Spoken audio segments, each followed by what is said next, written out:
कोविड-19 से ठीक होने के बाद मुख्यमंत्री सुखविंदर सिंह सुक्खू शिमला लौट आए हैं। शिमला पहुंचते ही सुक्खू सीधा सचिवालय पहुंचे, जहां मीडिया से रूबरू सुखविंदर सिंह सुक्खू ने कहा कि बिना बजट प्रावधान और एक चपरासी के सहारे पिछली भाजपा ने संस्थान खोल दिए, उनको डी नोटिफाइड किया जा रहा है। भाजपा मामले में कोर्ट में जाने की धमकी दे रही है। भाजपा यदि कोर्ट में जाना चाहती है तो जल्द जाए, जब वे कोर्ट जाएंगे तो उसका माकूल जवाब दिया जाएगा। सुखविंदर सिंह सुक्खू ने कहा कि जल्द ही मंत्रिमंडल विस्तार और विधानसभा का शीतकालीन सत्र आयोजित किया जाएगा। हिमाचल में कोई ऑपरेशन लोटस नहीं होगा, क्योंकि मैं तो कोविड-19 के चलते 7 दिन तक दिल्ली में था, विधायक शिमला में ही घूम रहे थे। भाजपा के ऑपरेशन लोटस के सपने कभी पूरे नहीं होंगे। फैक्ट्री बंद होने को लेकर उन्होंने कहा कि लोगों को सस्ता सीमेंट मिलेगा, बाकी जो विवाद है वे सीमेंट फैक्ट्री और ट्रक ऑपरेटरों के बीच है, उसको सुलझाने के प्रयास जारी है। चेतावनी दे रहे हैं। ये इस पिछली जो सरकार थी जयराम जी की, उसकी विडंबना देखिए।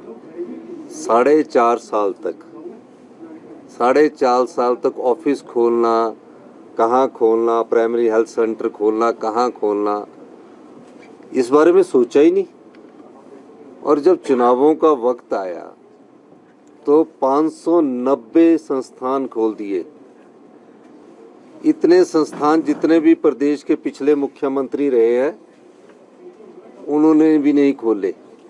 और संस्थान कैसे खुले?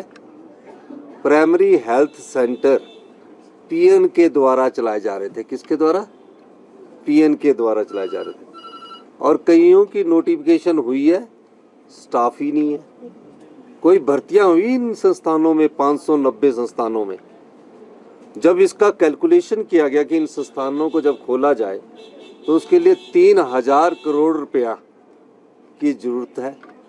प्रदेश में 75,000 करोड़ रुपए का बोझ है। आपने 3000 करोड़ का प्रावधान करना था। डबल इंजन की सरकार बोलते थे, रिवाज बदलने की बात बोलते थे।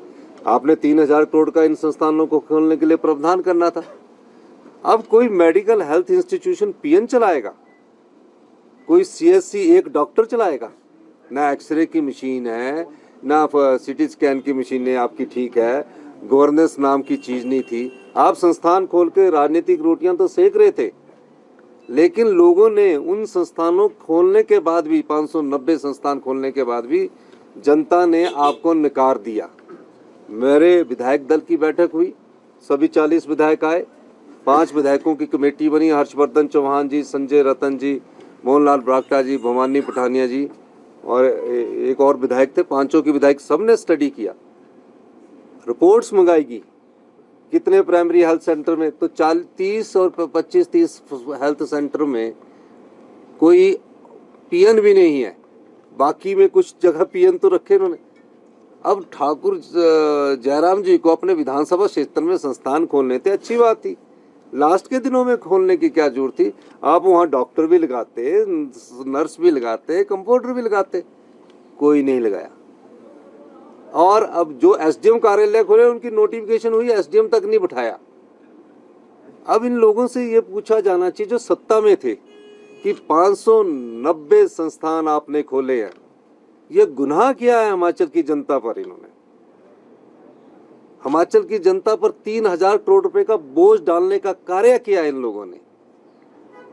हम जनता की अदालत में पूछेंगे कि जब कभी कोई संस्थान खोलना हो तो क्या उसमें कर्मचारी और अधिकारियों की जरूरत नहीं होते? क्या सीएससी खोलनी हो, पीएससी खोलनी हो, क्या उसमें डॉक्टर नहीं लगने चाहिए? उन्हीं सीएससी से, पुराने सीएससी से डॉक्टर उठाकर वहां लगा दिए गए और जो पुराने संस्थान चलते थे उनको भी कमजोर कर दिया गया। भारतीय जनता पार्टी को इस बात का जवाब देना चाहिए। आंदोलन करने से पहले आंदोलन करिए, लोगों को ये जवाब दीजिए कि 590 संस्थान जो आपने खोले उसके लिए 3000 करोड़ रुपए का आपने डबल इंजन की सरकार से 4.5 साल पहले क्यों प्रावधान नहीं किया गया? ये बात बहुत स्पष्ट है कि सिर्फ राजनीतिक दृष्टिकोण से जो संस्थान खोले जाते हैं, अगली सरकार पर बोझ डालने के लिए जो सरकार को खोलने जाते हैं। हमने इसीलिए कहा है, हम सत्ता के लिए नहीं आए हैं, हम व्यवस्था परिवर्तन के लिए आए हैं। हम उन संस्थानों को भी खोलेंगे, लेकिन पहले उसमें कर्मचारियों का सिलेक्शन करेंगे, नियुक्ति करेंगे और उसके बाद आगे की बात करेंगे। मुख्यमंत्री कह रहे हैं